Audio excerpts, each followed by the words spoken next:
A lot of people see the first 5 books of the Bible as foundational or as the introduction to the rest of what the Bible has to say. I don't think that this is necessarily the case. I think that this is the framework by which everything else is understood.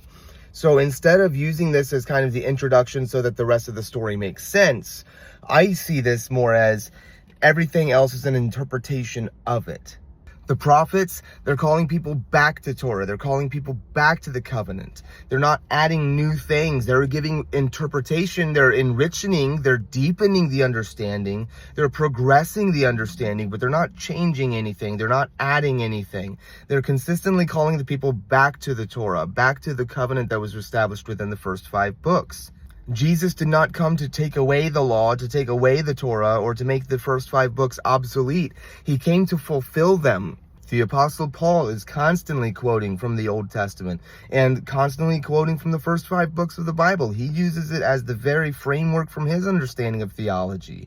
Torah is where God tells us what the covenant is, what the promises are, why the patriarchs are important, who we are and our identity in God, what calling looks like. All of the things that we're going to pick up in the rest of the Bible are in the very first foundational first 5 books of the Bible. And they give us a structure of understanding what these concepts even are and what they look like and how God interacts with you in the midst of these things.